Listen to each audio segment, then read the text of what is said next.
ಆತ್ಮೀಯ ಪ್ರೀತಿಯ ಕುಟುಂಬ, ಆತ್ಮೀಯ ಸ್ನೇಹಿತರೆ, ಸಹೋದರ ಸಹೋದರಿಯರೇ, ಮಕ್ಕಳು ಮತ್ತು ಯುವಕರೇ, ನಾನು ಲಿಲಿ ಪಿಯಸ್ ಮಾರ್ಕಿ.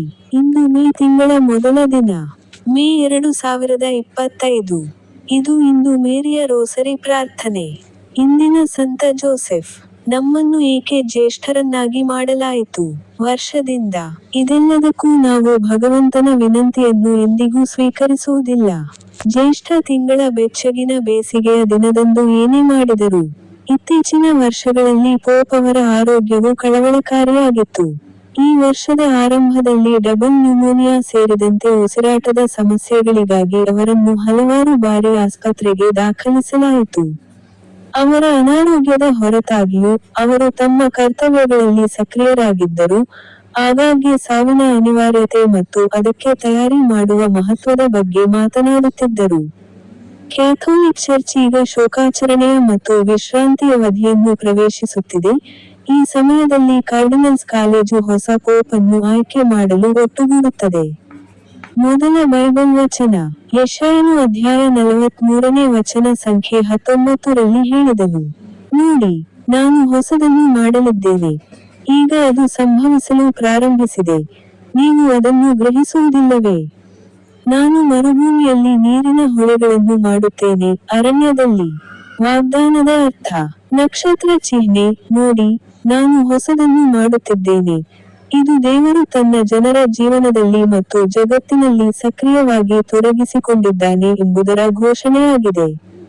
ದೇವರು ಭೂತಕಾಲದಿಂದ ಸೀಮಿತವಾಗಿಲ್ಲ ಮತ್ತು ಯಾವಾಗಲೂ ಸೃಜನಶೀಲತೆ ಮತ್ತು ವಿಮೋಚನೆಯ ಹೊಸ ಕ್ರಿಯೆಗಳಿಗೆ ಸಮರ್ಥನಾಗಿದ್ದಾನೆ ಎಂದು ಇದು ಒತ್ತಿ ಹೇಳುತ್ತದೆ. ಹೊಸದು ಎಂಬ ಪದವು ಅಭೂತಪೂರ್ವವಾದದ್ದನ್ನು ಸೂಚಿಸುತ್ತದೆ, ಅವರ ಪ್ರಸ್ತುತ ನಿರೀಕ್ಷೆಗಳು ಅಥವಾ ತಿಳುವಳಿಕೆಯನ್ನು ಮೀರಿದ ಸಂಗತಿ. ನಕ್ಷತ್ರ ಚಿಹ್ನೆ. ನಾನು ಅರಣ್ಯದಲ್ಲಿ ಒಂದು ಮಾರ್ಗವನ್ನು ಮತ್ತು ಬಂಜರು ಭೂಮಿಯಲ್ಲಿ ಹೊಳೆಗಳನ್ನು ಮಾಡುತ್ತಿದ್ದೇನೆ. ಇದು ದೇವರು ಮಾಡುತ್ತಿರುವ ಹೊಸ ವಿಷಯ ದ ಕಾಂಕ್ರೀಟ್ ಉದಾಹರಣೆಗಳನ್ನು ಒದಗಿಸುತ್ತದೆ. ಎರಡನೇ ಬೈಬಲ್ ವಚನ. ಅವರು 2ನೇ ಕೊರಿಂಥದವರಿಗೆ 12ನೇ ಅಧ್ಯಾಯ 9ನೇ ವಚನ ಸಂಖ್ಯೆ 9 ರಲ್ಲಿ ಹೇಳಿದರು, ಆದರೆ ಅವನು ನನಗೆ ಹೇಳಿದ್ದಾನೆ, ನನ್ನ ಕೃಪೆಯು ನಿನಗೆ ಸಾಕು, ಏಕೆಂದರೆ ಬಲಹೀನತೆಯಲ್ಲಿ ಶಕ್ತಿಯು ಪರಿಪೂರ್ಣವಾಗುತ್ತದೆ. ಆದ್ದರಿಂದ ಕ್ರಿಸ್ತನ ಶಕ್ತಿಯು ನನ್ನ ದೌರ್ಬಲ್ಯದಲ್ಲಿ ಇನ್ನಷ್ಟು ಸಂತೋಷದಿಂದ ಹೆಮ್ಮೆಪಡುತ್ತೇನೆ. ನಕ್ಷತ್ರ ಚಿಹ್ನೆ. ನನ್ನ ಕೃಪೆಯು ನಿನಗೆ ಸಾಕು. ದೇವರ ಕೃಪೆ, ಆತನ ಅರ್ಹವಲ್ಲದ ಅನುಗ್ರಹ ಮತ್ತು ಸಹಾಯ, ಪೌಲನನ್ನು ಅವನ ಕಷ್ಟದಲ್ಲಿ ಉಳಿಸಿಕೊಳ್ಳಲು ಸಾಕು. ಕೊನೆಯ ಬೈಬಲ್ ವಚನ. ಕೀರ್ತನೆ ಅಧ್ಯಾಯ 55 ವಚನ 22 ರಲ್ಲಿ ಹೀಗೆ ಹೇಳಲಾಗಿದೆ, ನಿಮ್ಮ ಹೊರೆಗಳನ್ನು ಯೆಹೋವನ ಮೇಲೆ ಇರಿಸಿ, ಆತನು ನಿಮ್ಮನ್ನು ಉಳಿಸಿಕೊಳ್ಳುವನು. ಆತನು ನೀತಿವಂತ ವ್ಯಕ್ತಿಯನ್ನು ಎಂದಿಗೂ ಅಲ್ಲಾಡಲು ಬಿಡುವುದಿಲ್ಲ. ನಾವು ಪ್ರಾರ್ಥಿಸೋಣ. ಓ ತಾಯಿ ಮೇರಿ, ಓ ಸಂತ ಜೋಸೆಫ್, ಇಂದು ಮೇ. ಇದು 2025 ವರ್ಷದ 5ನೇ ತಿಂಗಳು. ಬೈಬಲ್ ರೋಸರಿಯನ್ನು ಉಲ್ಲೇಖಿಸುತ್ತದೆಯೇ? ಉತ್ತರ ಇಲ್ಲ. ಮಣಿಗಳ ದಾರವನ್ನು ಬಳಸಿ ರೋಸರಿಯನ್ನು ಪ್ರಾರ್ಥಿಸುವ ಪರಿಕಲ್ಪನೆಯನ್ನು ಧರ್ಮಗ್ರಂಥದಲ್ಲಿ ಎಂದಿಗೂ ಉಲ್ಲೇಖಿಸಲಾಗಿಲ್ಲ ಏಕೆಂದರೆ ಅದು ಮಾನವ ಆವಿಷ್ಕಾರವಾಗಿದೆ. ಇದು ಬೈಬಲ್ ಅಲ್ಲ ಮತ್ತು ಅದು ದೇವರಿಂದ ಬಂದದ್ದಲ್ಲ.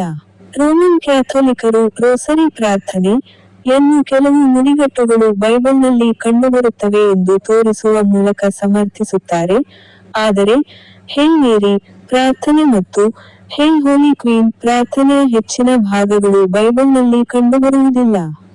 ವಾಸ್ತವವಾಗಿ, ಪ್ರಾರ್ಥನೆಗಳ ಕೆಲವು ಭಾಗಗಳು ಬೈಬಲ್ಗೆ ವಿರುದ್ಧವಾಗಿವೆ ಮಾತ್ರವಲ್ಲ, ಅವು ಸಂಪೂರ್ಣವಾಗಿ ಧರ್ಮದ್ರೋಹಿಗಳಾಗಿವೆ. ನನ್ನ ಯೂಟ್ಯೂಬ್ ಚಾನೆಲ್ ಅನ್ನು ವೀಕ್ಷಿಸಲು ಮರೆಯಬೇಡಿ.